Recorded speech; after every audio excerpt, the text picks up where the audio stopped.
Welcome to Yasis learning hub. इस programme में हम आस्की टेबल को प्रिंट करना सीखेंगे यूजिंग फॉर लूप। तो पहले आउटपुट देखते हैं इस प्रोग्राम की। तो ये देखें, ये तमाम तरह आस्की टेबल डिस्प्ले हो गई। तो आइए इसके कोड को समझते हैं और एक बार फिर हम इसके आउटपुट पे आते हैं। तो सबसे पहले हमने एक वेरिएबल डिक्लेयर किया ए, उसके बाद स्क्रीन इरेज करने के बाद हम यहाँ पे फॉर लूप दे रहे हैं। तो फॉर लूप में मेन लॉजिक हमने दी हुई है कि किस तरह से हम आस्की टेबल को प्रिंट करेंगे। तो आपको पता होगा कि आस्की टेबल में टोटल 256 कैरेक्टर्स होते हैं जो 0 से लेकर 255 तक होते हैं।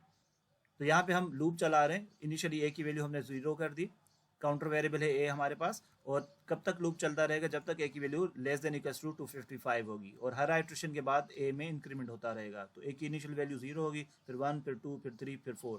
अब यहाँ पे हमारे पास मेन प्रिंट इंस्ट्रक्शन है।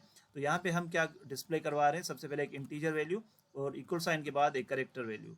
तो यहाँ पे देखिए हमने ए इनिशियली दिया हुआ है, ए जो काउंटर वेरिएबल है इस लूप का, तो ए की इनिशियल वैल्यू 0 होगी। तो यहाँ पे इंटीजर के तौर पे 0 प्रिंट हो जाएगा। उसके बाद सेम इंटीजर के हम करेक्ट रिप्रेजेंटेशन रिट्रीव कर रहे हैं। ठीक है, तो यहाँ पे दोबारा देखिए हम ए को ही डिस्प्ले करवा रहे हैं, लेकिन इस दफा ए एज ए इंटीजर डिस्प्ले नहीं होगा, बल्कि इसका जो इक्विवेलेंट आस्की करेक्टर होगा वो डिस्प्ले हो जाए। तो इस तरह से जब आप आउटपुट देखेंगे तो यानी आपके पास पहले कोड डिस्प्ले होगा, इक्वल साइन आएगी, उसके बाद उसका इक्विवेलेंट करेक्टर डिस्प्ले होगा। अच्छा, जैसे हम लूप से बाहर आएंगे तो उसके बाद हमने स्क्रीन को होल्ड करने के लिए गेट ch इंस्ट्रक्शन दी हुई है, और उसके बाद प्रोग्राम एग्जिट। तो दोबारा रन करके देखते हैं।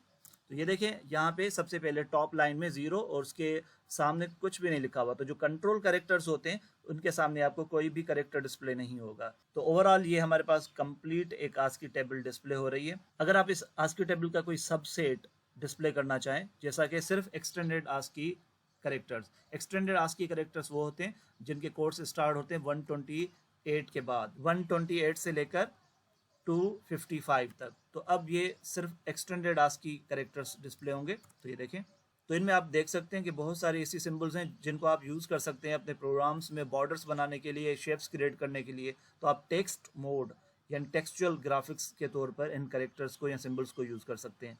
अगर आप सिर्फ कैपिटल अल्फ़ाबेट्स प्रिंट करना चाहते हैं तो आप यहाँ पे देंगे 65, क्योंकि 65 कैपिटल एक आस्की कोड है, और जो कैपिटल Z का आस्की कोड है 90, तो हम 255 की जगह पे 90 दे देंगे। अब लूप चलेगा 65 से 90 तक, तो जितने भी आस्की कोड और उनके करेक्टर्स होंगे 65 से 90 तक वो डिस्प्ले हो जाएंगे। तो ये देखें, तो कंप्लीट कैपिटल अल्फ़ाबेट डिस्प्ले हो गई।